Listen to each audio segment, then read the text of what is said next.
I've always believed when making a sequel, you have to listen to the core audience first. That is the #1 most important thing to do, because they're the players that have been with a franchise since the beginning.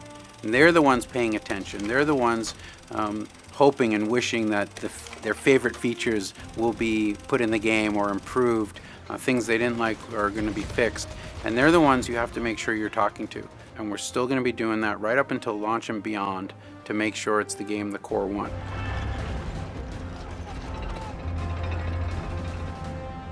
Our core fans have been with us from the beginning, have been playing Company Heroes forever. They're going to be most excited for the fact that we're releasing with more factions than ever before. We're going to have new systems for them to explore with height and vehicle combat, side armor and breaching. So core gameplay, I think the essence of it is, and I go back to an old Company of Heroes saying that we used all the time, is that every battle tells a story. And when it comes to Company of Heroes 3, we're just trying to create an even deeper and richer story. There's just so many different mechanics that really kind of, again, bolster that tactical gameplay experience. You have, this is definitely a game about positioning, cover, suppression, flanking, retreating, garrison, use of indirect and combined arms, and all these things coming together to create kind of this beautiful ebb and flow. When it comes to the specifics that we're looking at with our armies, I think faction mechanics is going to be a big one. There's going to be a larger battle group system now implemented to enhance those armies. There's also, we want to kind of deep dive into veterancy and have that play out a little bit more than it has in the past, allow players to interact with that system a little bit more and grow, deeper attachment to their soldiers.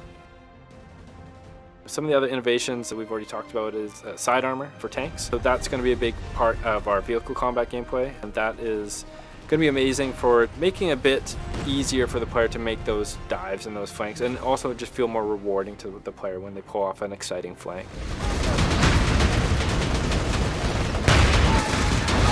We've looked at both the previous games, but when it came to looking at Company of Heroes 1, I think we really honed in on the presentation layer, the cinematic warfare of that experience. We really loved living, breathing Battlefield, and we're trying to translate that over for Company of Heroes 3.